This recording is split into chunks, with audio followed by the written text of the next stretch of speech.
ir-ritmu tal-ekonomija, bla dubju ta' xejn, ġifieri dal-aħħar snin esperjenzajna żieda sostanzjali nista' ngħid bħala beħ li anke suppliers tagħna minn barra jgħidulna ġifieri intom x'inhu jiġri Malta, dik il-verità kollha.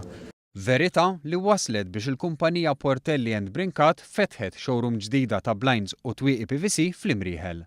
B'investiment totali ta' kważi €1,000,000 tul is-sentejn li ġejjin, dan qed isir wara li lura fl-1981 fetħu l-ewwel stabbiliment tagħhom f'Santa Venera li wassalhom biex tul is-snin komplew jinvestu u fetħu b'kollox 7 teħwienet imxerdin madwar Malta u Għawdex.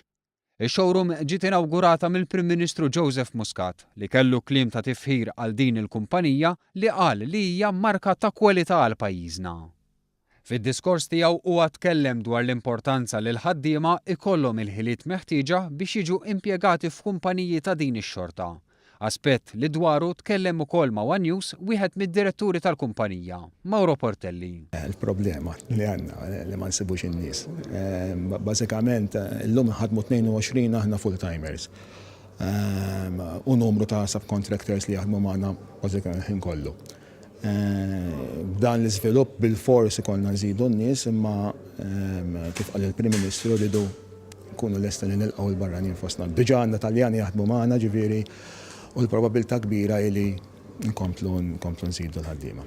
Huwa esprima s-sodisfazzjon tiegħu għal miżuri li qed jieħu dan il-Gvern fir-rigward ta' negozji tal-familja u dawk żaru medji. Faħħar fost l-oħrajn il-miżuri ta' tnaqqis fir-rata ta' taxxa ta' trasferiment li tnaqset minn 5% għal 1.5% u qal li din il-miżura qed tgħin ħafna biex il-kumpaniji ikomplu jippjanaw għall-futur.